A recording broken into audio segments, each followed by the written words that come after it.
প্রিয় শিক্ষার্থী, আজকে আমরা দশম অধ্যায়ের দ্বিপদী বিস্তৃতি কিছু খুব সহজ নিয়মে সংক্ষিপ্ত আকারে 10 সেকেন্ডে যাতে করা যায় এরকম এমসিকিউ শিখব।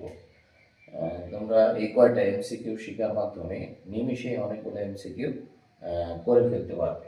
আচ্ছা, দেখি আমরা কিভাবে এমসিকিউ গুলো সমাধান করব। তোমরা দেখছো পদ সংখ্যা নির্ণয়ের একটা এমসিকিউ আসে। পদ সংখ্যা নির্ণয়ের জন্য আমাদের কি করতে হয়? ভেঙে ভেঙে করতে হয়। আমরা একটা সূত্রের মাধ্যমে যে কোনো পদ সংখ্যা নির্ণয় করতে বললে নিমেষে করে ফেলতে পারবো। দেখো, এখানে পদ সংখ্যা আছে 3টা, বীজগাণিতিক রাশি 3টা পদ দিয়ে তারপরে পাওয়ার দেওয়া আছে। তাহলে এই ধরনের বীজগাণিতিক রাশির দ্বিপদী বিস্তৃতির পদ সংখ্যা নির্ণয়ের জন্য আমরা একটা সূত্র ব্যবহার করব। সূত্রটা হচ্ছে 2n + 1, 2n + 1। এখানে পদ সংখ্যা 3টা, তাহলে তুমি এখানে n এর মান 3 বসায় দাও। তাহলে 2 × 3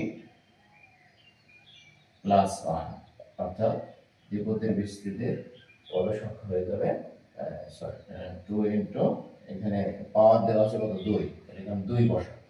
পাওয়ার দেওয়া n এর মান 2, যেহেতু উপরে পাওয়ার 2, তাহলে 2 × n + 1 সমান পদ সংখ্যা হবে 5টি। পদ সংখ্যা হবে 5টি। এখানে পদ সংখ্যা আছে 1 2 3 4, 4টা। তাহলে তুমি এখানে সূত্র লিখবে 3n + 1, 3n + 1। তাহলে বসাও। এখানে বসাইলে হবে 3 × 4 + 1 সমান 3 4 12 আর 1 13, 13টি। দেখেছো, এখানে যেহেতু 4টা দেওয়া আছে, এখানে পদ সংখ্যা 4টা দেওয়া আছে। তাহলে সূত্র হচ্ছে 3 × 4 + 1, অর্থাৎ এখানে যদি 4টা পদ থাকে তাহলে সূত্র 3n + 1, 3টা পদ থাকলে 2n + 1, 2টা পদ থাকলে আমরা শিখে আসছি n + 1।